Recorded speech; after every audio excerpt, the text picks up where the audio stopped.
पन्हाळा तालुक्यातील कळे इथल्या धर्मराज दूध संस्थेची वार्षिक सभा गुरुवारी चेअरमन मालुबाई देसाई यांच्या अध्यक्षतेखाली संस्था कार्यालयात आयोजित करण्यात आली होती।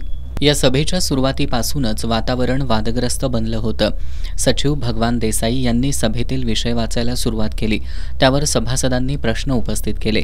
तज्ञ संचालक सुभाष मोळे यांनी उत्तर देण्याचा प्रयत्न केला असता अध्यक्ष, सदस्य किंवा सचिव यांनीच उत्तरं द्यावीत असं भरत इंजुळकर यांनी सांगितलं।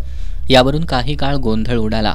त्यानंतर प्रल्हाद पाटील, धनाजी इंजुळकर यांच्या मध्यस्थीनं सभा पूर्ववत सुरू झाली।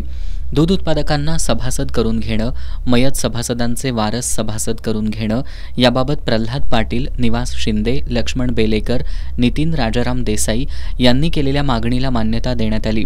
दरम्यान भरत इंजुळकर यांच्या एका मागणीनं सभेत गोंधळ उडाला। गोकुळचा ठराव लिलाव पद्धतीनं काढून येणारे पैसे सभासदांना वाटावेत अशी मागणी करत त्यांनी आपण स्वतः 1 लाख रुपये द्यायला तयार असल्याचं सांगितलं। यावरून इंजुळकर आणि जितेंद्र देसाई यांच्यात शाब्दिक वाद सुरू झाला। हा वाद सुरू असतानाच बळवंत देसाई यांनी सभा बरखास्त झाल्याचं जाहीर केल्यानं काही सभासद त्यांच्या दिशेनं धावून गेले। याचवेळी दुसऱ्या बाजूला काही तरुणांमध्ये वाद झाला। प्रल्हाद पाटील, गणपती देसाई, नितीन देसाई, मारुती देसाई, सतीश देसाई यांच्यासह काहींनी वाद सोडवण्याचा प्रयत्न केला। अखेर या वादातच सभा संपली।